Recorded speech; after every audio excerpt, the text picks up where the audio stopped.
penyakit. Dan memang dengan pemberian obat-obat antiviral yang kita berikan itu sebenarnya lebih pada mengendalikan, menekan virusnya, tapi tidak menyembuhkan. Tidak menyembuhkan, kalimatnya seperti itu. Jadi orang bisa dengan pemberian pengobatan itu harapannya masa hidupnya bisa lebih panjang lagi. Jadi, berapa kasusnya tadi Pak Kadis? Berapa kasusnya tadi? 1.000? Jumlahnya? Jumlahnya 2.490 kasus. Tersebar ini yang sebenarnya di tahun 2001 hingga di 2025.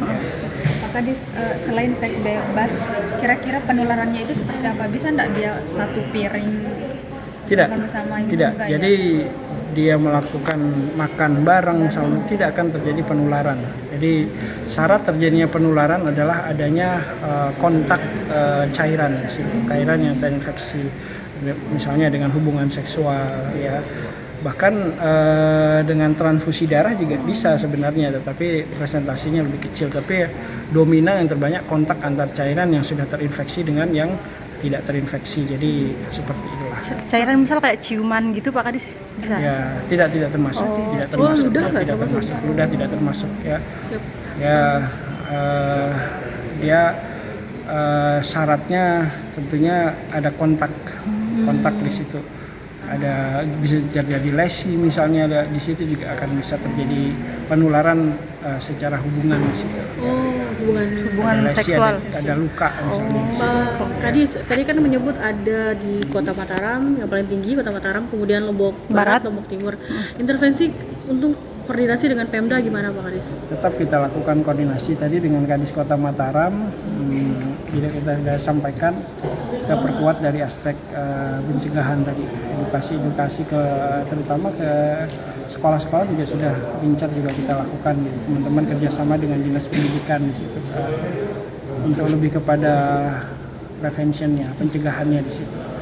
Jadi lebih baik kita mencegah daripada ngobatin kasus seperti ini. Ya, orang aware lebih awal, ya, dan menghindari jangan sampai tertular dan tahu cara menghindarinya.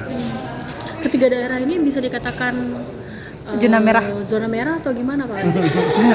Ya, karena tren peningkatan kasusnya kan di 3 kabupaten ini. Tapi yang jelas angka itu fluktuatif. Itu saya sampaikan di seluruh kabupaten kota kita itu ibarat fenomena gunung es.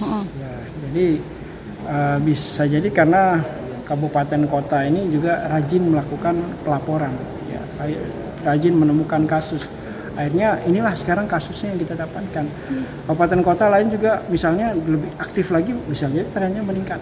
Itu yang sampaikan ibarat fenomena gunung es. Karena tadi orang melakukan pemeriksaan ini kan tidak mudah mengakses layanan kesehatan ketika saya ada gejala seperti ini, kemudian saya harus memeriksakan diri ke Vaskes.